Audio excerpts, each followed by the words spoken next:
Agibou, nous sommes de retour sur le plateau de Roundup.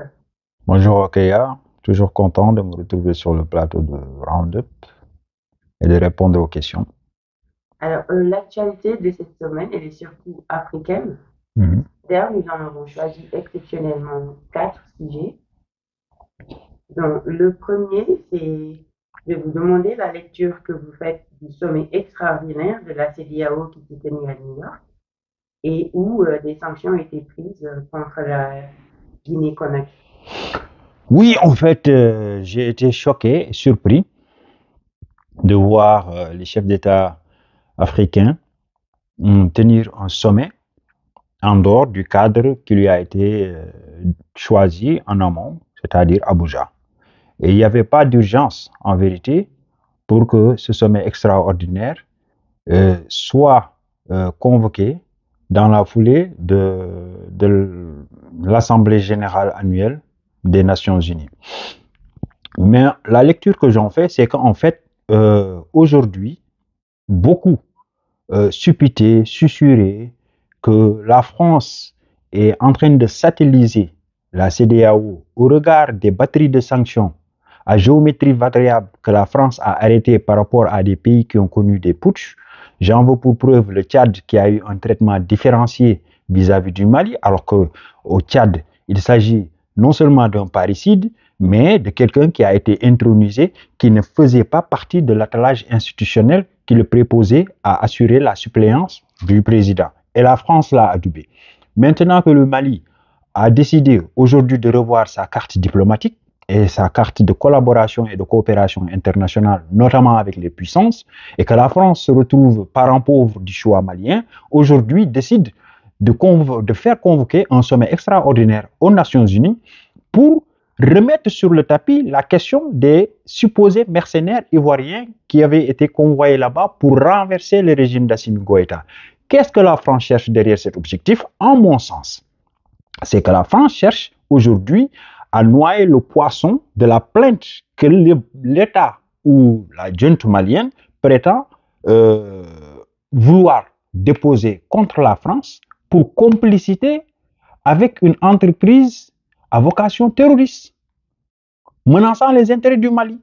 Est-ce que c'est fondé ou pas? Moi, je pense que c'est au Conseil de sécurité d'abord de recevoir la plainte et d'apprécier de la suite qu'il va vouloir donner de ce dossier-là. Mais la précipitation avec laquelle les États africains, notamment le CEDEAO, le cartel de Mbalo, Macky Sall et, comment pourrais-je dire, Alassane Ouattara, me fondent à penser qu'aujourd'hui, la France a beaucoup à craindre par rapport au dossier que le Mali semble constituer à son encontre au niveau du Conseil de sécurité de l'ONU. Et il faut, en mon sens, prêter écoute à la junte. Quelle que soit par ailleurs la légitimité, l'illégitimité de leur présence sur le truc, ils ont quand même indexé un pays et ce n'est pas des moindres. C'est un pays qui a un droit de veto au niveau du comité de gouvernance du Conseil de sécurité des Nations Unies. Et donc, ce n'est pas une petite affaire. Et les Africains feraient mieux d'être, en tout cas, à l'écoute.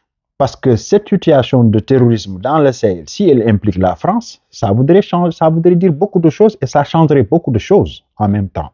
Parce que ça voudrait dire que nous sommes dans un mensonge romancé depuis l'aube des temps où la France prétendait nous accompagner dans la lutte contre le terrorisme. Si les gens ne sont pas naïfs, on sait comment le terrorisme est apparu dans la gouvernance de la politique internationale. Depuis que le communisme est mort, il fallait aujourd'hui trouver un nouvel épouvantail grâce auquel les puissances capitalistes pouvaient se créer un ennemi et justifier les annexions des États pour la convoitise de leurs ressources auréolées ou, comment dirais-je, enrobées du beau discours de la morale et des valeurs qui caractérisent soi-disant l'Occident. La deuxième actualité reste toujours africaine. C'est le colonel Mamadi Doumbia qui a été réinvité de son homologue, le colonel Assimi Goïta, président de la transition et chef de l'État du Mali. Ce tandem n'aurait-il pas quelque chose de particulier, c'est-à-dire une sorte de dénominateur en commun, à savoir la ferme volonté de rompre avec la France, surtout en ce qui concerne le Le Mali. Mali. Oui, en fait, euh, je serais peut-être tenté de reprendre un peu la pensée de Jean Ederna Allier lorsqu'il se moquait de Mitterrand avec la rose, se dirigeant au Panthéon pour rendre hommage aux trois figures emblématiques de la gauche. Il l'avait caractérisé avec une expression risible qu'il appelle le socialisme de l'inote. C'était du mimétisme par rapport au vrai socialisme. Et Assimi Goïta et Mamadi Doumbouya veulent réchauffer, me semble-t-il, une vieille relation qui a scellé le lien entre deux pays, à savoir la Guinée et le Mali, depuis l'époque de la lutte euh, contre le colonialisme jusqu'à la période des indépendances où nous avions vu Sékou Touré et Modibo Keïta cheminer ensemble, avoir les mêmes positions vis-à-vis de l'ancienne puissance coloniale et être aussi en rupture de banc avec leur vis-à-vis immédiat, que ce soit le président Senghor ou Houphouët-Boigny. Si bien que Sékou Touré avait trouvé une formule qui est maintenant qui est devenue mémorable dans les annales, que la Guinée et le Mali sont les deux poumons d'un même corps. Et c'est la même formule que Mamadi Doumbouya a eu à répéter lorsqu'il s'est présenté au Mali à l'occasion des festivités de la commémoration à l'accès à la souveraineté internationale du peuple malien. Ils ont quand même des similarités. C'est deux putschistes qui sont arrivés à la faveur d'une crise institutionnelle qui a traversé les deux pays consécutivement à une crise post-électorale, que ce soit, comment il s'appelle encore, Keïta, le président Keïta, ou Alpha Condé qui a fait un troisième mandat abusif. Ces deux militaires sont arrivés pratiquement, quasiment dans le même contexte. Donc, la présence de Mamadi Doumbouya au Mali se justifie peut-être par les sanctions annoncées par Embalo dans une précipitation digne d'un débat de chiffonnier. Parce que Embalo, quand même, quoi qu'on puisse dire, en tant que président de la conférence des chefs d'État des Nations Unies, a donné une interview pittoresque, pitoyable et de très faible qualité pour un président de la République, parce que formuler ses jugements ou fonder ses opinions sur des on m'a dit me semble rédhibitoire pour un chef d'État. Un chef d'État qui est censé disposer d'informations irréfutables. Mais dire que Antonio Guterres m'a dit, c'est indigne d'un chef d'État. Quand bien même Antonio Guterres est le secrétaire général des Nations Unies, il faut s'appuyer sur un document acté par l'institution qu'on gouverne, Antonio Guterres, avant de remettre en cause l'accusation portant mercenariat sur les 46 et qui étaient 49. 3 ont été libérés pour des raisons humanitaires par la junte malienne, des 46.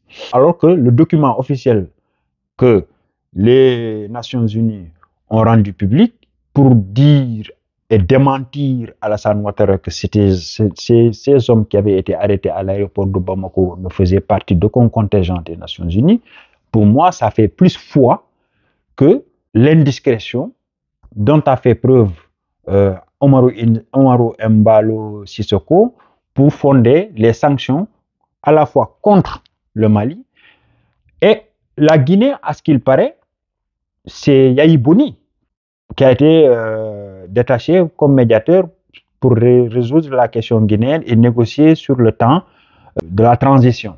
Les Guinéens, la junte militaire s'est fixée comme cap 36 mois, c'est-à-dire 3 ans. Or, me semble-t-il, la loi coutumière au niveau de la CEDEAO, c'est de ne pas dépasser les 24 mois. Mais la junte guinéenne dit ne pas avoir eu connaissance d'une correspondance de la CEDEAO leur intimant l'ordre de revenir sur les 24 mois. Donc, tout ça est assez révélateur d'un pilotage à vue dans la gouvernance sous-régionale et des institutions communautaires, et c'est dangereux. C'est dangereux parce que on ne peut pas louvoyer comme ça, surtout dans la période dans laquelle nous nous situons aujourd'hui, où les rapports de force à l'échelle du globe connaissent quand même des mutations avec des incidences imprévisibles, y compris jusqu'à peut-être faire disparaître la planète par une guerre nucléaire. Donc, l'heure est grave et ça requiert un minimum de sérieux de la part des dirigeants. Et ce sérieux-là, il doit s'accompagner d'informations fiables qui doivent aider à la prise de décision de manière la plus juste et la plus judicieuse qui soit. Et c'est pas ce que j'ai pu vous constater au regard de la précipitation avec laquelle le sommet a été convoqué, je le répète, à New York et non pas à Abuja, et les décisions ou les propos mensongers qu'a tenu Omarou Embalo Sissoko et que lui a fait tenir la conférence des présidents, et dont je subodore que c'est Alassane Ouattara et Macky Sall qui sont à la manœuvre, au service de la France. Donc, ils sont en train de nous mener vers une situation inextricable, mais dont le bénéfice ne profitera pas aux Africains, mais plutôt les intérêts français. Et ça, je trouve que quand même, c'est assez grave. Pour autant, je pense que la junte guinéenne, aujourd'hui aussi, se comportent d'une manière qui ne rassure pas.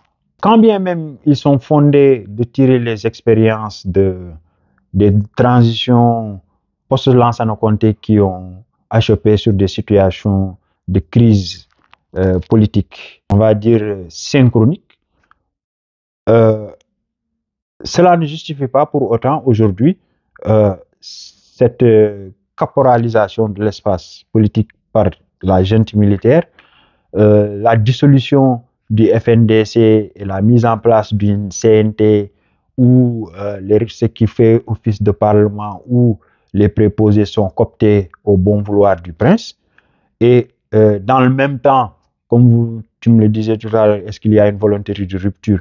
Dans le même temps, on donne la garantie à toutes les multinationales de continuer à piller le pays.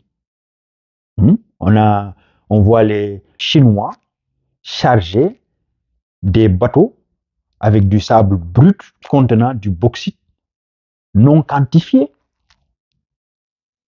qui nous passe au nez et à la barbe. Et donc, les mêmes pratiques d'exploitation qu'avaient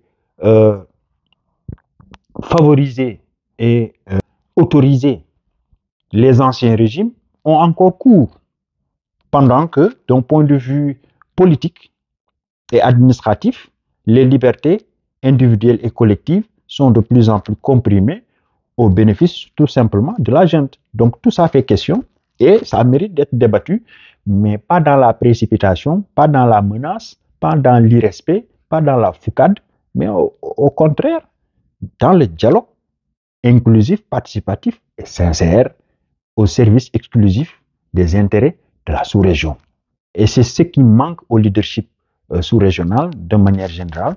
Et si ça continue comme ça, il est fort à parier que nous nageons tout droit vers des eaux troubles et l'avenir est de moins en moins reluisant et moins en moins prometteur.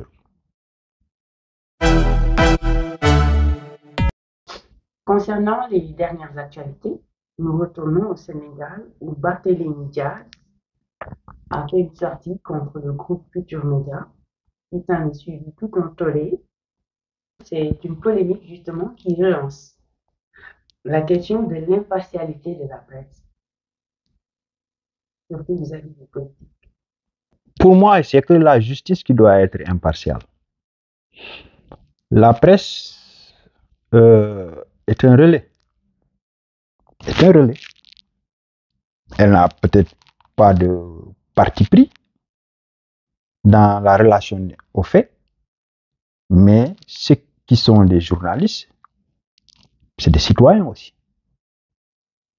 Et les politiques n'aiment pas le pays plus que les journalistes ne l'aiment. Effectivement, mais il est surtout question, peut-être que je n'ai pas bien formulé, il est plus question de l'équidistance entre les chapelles politiques. Voilà. Mais moi, ce que je n'ai pas trop apprécié dans les propos de Barthélémy Diaz, pour une autorité de son acabit et de sa dimension, fonder son opinion sur un sentiment. C'est Hannah Arendt nous a appris dans le système totalitaire comment la manipulation des sentiments a pu donner naissance en Russie au goulag contre les juifs. Il y a une rumeur qui avait été distillée comme quoi les médecins juifs inoculaient des trucs bizarroïdes qui tuaient les Russes, et l'idée a germé et a essaimé dans la société russe au point que les juifs, les Ashkénazes, voilà, ont fait l'objet de tout cet ostracisme que l'on a qualifié d'antisémitisme. Donc, un leader politique qui s'exprime, il peut bien sûr tenir compte des sentiments, mais son opinion et son point de vue doit être plus fondé sur des données factuelles, quantifiées, appréciées et interprétables de manière consensuelle par le plus grand nombre. Mais tout ça, qu'est-ce que ça révèle? C'est qu'en 10 ans, Barthélémy Diaz n'a pas grandi. En 10 ans, entre décembre 2011, où il était impliqué par des faits de crime, avec ce qu'on pourrait peut-être qualifier à l'époque d'adolescent politique, aujourd'hui, on s'attendait à ce qu'il soit un adulte politique. Et il peine toujours, cet adulte peine toujours à éclore.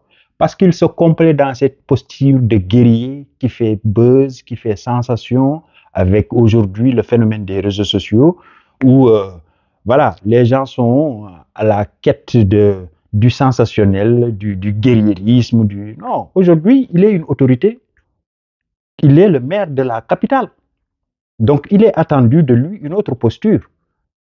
Ce qu'il fut, il le fut, et il ne doit pas en avoir honte, ni en souffrir, mais il lui est demandé aujourd'hui d'être à la hauteur des charges qui sont les siennes, d'être le maire de la ville et de ne pas indexer une quelconque partie du pays, de la ville, de la région, en tant que dépositaire du suffrage des Sénégalais. C'est pas à lui de dire que c'est un sentiment que GFM, c'est pas à lui. C'est pas à lui.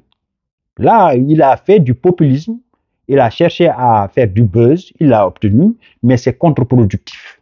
C'est contre-productif. Chacun peut avoir un jugement sur une ligne éditoriale. Moi, par exemple, j'achète pas le Figaro, parce que s'ils sont de droite, je ne vais pas lire le Figaro. Je préfère le Libé à l'époque où il y avait Serge Julie et autres, parce que je suis de sensibilité intellectuelle plus proche de ces gens-là. Pour autant, je ne prends pas pour argent comptant tout ce qu'ils disent. Voilà. Donc, les gens se font des opinions qui sont parfois basées sur du sentiment, sur un ressenti, mais pour un intellectuel et un politique, parce qu'ils sont pratiquement au même niveau d'exigence gnostique, il y a des prudences à observer lorsqu'on prend parole au niveau du public. Et lorsque, justement, à des émissions comme celle de Pape Ngagne qui est suivie par une immense majorité de la population sous-instruite et sous-éduquée, il y a un travail pédagogique qui exige que la parole soit mesurée. Et ça, là-dessus, je pense que c'est pas demain la veille que Barthélémy Diaz arrivera à nous édifier ou à nous satisfaire sur ce point-là. Parce qu'il est resté le guerrier, alors qu'il lui est demandé aujourd'hui de créer les conditions d'une transformation qualitative de notre cadre de vie à partir de la ville de Dakar, et peut-être mieux encore. Mais bon, ça, on peut toujours rêver. Et enfin, la dernière actualité qui nous est parvenue tout à l'heure, parce que Madame Aminata Touré était en conférence de presse et il semble qu'elle a aussi bien souligné qu'elle compte bien rester députée à l'Assemblée nationale, se battre pour conserver son poste et résister aux tentatives du camp d'en face, désormais du camp d'en face, le camp auquel elle appartenait. Oui, mais c'est toujours les mêmes manœuvres politiques depuis 1962. C'est-à-dire que euh, la sacralité des institutions, c'est juste un mot. Mais la moralité des praticiens de la politique est telle que nos institutions sont comme une sorte de torchon ou de serpillière qui sert à essuyer, excusez-moi du terme, de la saleté qui nous dérange. Et c'est ça où on en est. Souvenons-nous en 2008, quand Macky Sall était président de l'Assemblée nationale, on nous a fait la loi Sada Ndiaye, une loi à visée personnelle pour une cible, alors que la loi a une portée générale et impersonnelle. On est donc toujours dans le même type de conflit, d'ego. Eux, ils se croient bien nés et nous autres, nous sommes les mal nés. Nous allons les observer continuellement, nous prendre en otage et privatiser et patrimonialiser le bien commun, à savoir les institutions, pour des règlements de compte personnels. Mimi Touré, elle devrait se taire. J'ai du respect pour la personne, mais quand on l'appelait la dame de fer et qu'elle était la main par laquelle l'injustice de Macky Sall s'abattait sur des adversaires politiques, elle en était fière. Maintenant que cette injustice se retourne contre elle, elle vient nous arracher des larmes dans les chaumières et se positionner en victime. Mais j'ai envie de dire, c'est une bourgeoisie comprador qui vit du sang et de la sueur des Sénégalais et qui n'ont aucune valeur ajoutée par rapport à notre niveau de vie, à l'évolution de notre bien-être. Le Sénégal ne leur appartient pas, nos institutions ne leur appartiennent pas. De propositions de solutions, ils en sont devenus l'abcès qui nous gangrène, qui nous empêche d'avancer et qui nous maintient dans une fixité asymptotique, dans une situation où la fatalité devient le seul repère cognitif. Nous voyons que l'école, la santé, les routes, l'habitat, le cadre de vie, tout s'est désagrégé, s'est dégradé au fil du temps. Et ils ont été 10 ans au pouvoir. Aujourd'hui, qu'elle se positionne en alternative contre Macky Sall, qu'est-ce qu'elle peut nous apporter? Elle a été Premier ministre, chef de gouvernement, ministre de la Justice. Partout où elle est passée, nous avons vu que, voilà, à part de la littérature et des beaux discours, elle n'a pas été capable de changer, je sais pas, il n'y a rien qui s'attache à Mimi Touré en 10 ans de présence sur la scène politique. Ni un texte de loi, ni un projet d'envergure. Voilà. Même si nous vivons sous un régime hyper présidentialiste, mais nous avons encore en mémoire, par exemple, Saholoum, le plan Saholoum. Même si on n'en savait pas à l'époque pas grand-chose, même si a posteriori on a découvert que c'était un peu les adjuvants du libéralisme, Banque mondiale et FMI, avec les plans d'ajustement structurel. Mais au moins, ça avait de la résonance, ça roule. Mais en 10 ans de Macky Sall, il n'y a pas une seule figure qui est émergée dans la même lancée que leur prédécesseur. Donc, qu'est-ce qu'elle a à nous proposer d'autre à part de faire des incantations victimaires? Parce que la victimisation, aujourd'hui aussi, il faut le dire, est d'un marketing politique florissant qui fait marcher. Sonko se victimise à sa manière sur d'autres aspects. Bougane se victimise à sa manière, sous d'autres aspects, parce que le marketing politique aujourd'hui, c'est la victimisation qui rapproche le prétendant au mandant. Et ça, maintenant, c'est, comment on appelle ça, c'est un artefact du point de vue de la praxis politique qui commence à prospérer et chacun essaie de trouver voilà, des subterfuges ou des astuces pour encore bien se positionner au plan politique. Mais globalement, grosso modo, mais ces gens-là sont d'une vacuité à nul autre pareil. Et il faut se battre pour qu'ils débarrassent le plancher, pour rester poli. Merci à vous, c'était tout pour Rendez-vous d'aujourd'hui. Merci Rokhaya, c'est toujours un plaisir de me retrouver ici, même si c'est un exercice assez périlleux. Mais bon, on le fait avec le naturel qui nous caractérise et puis avec la générosité qu'on voudrait laisser comme marque à nos followers et à nos compatriotes. Et c'est surtout pour rester fidèle à notre slogan, au slogan de République, qui est de simplement informer, mais de sérieusement informer. Bon, je ne sais pas si je suis sérieux, mais j'essaie d'être sérieux. Merci beaucoup. À la semaine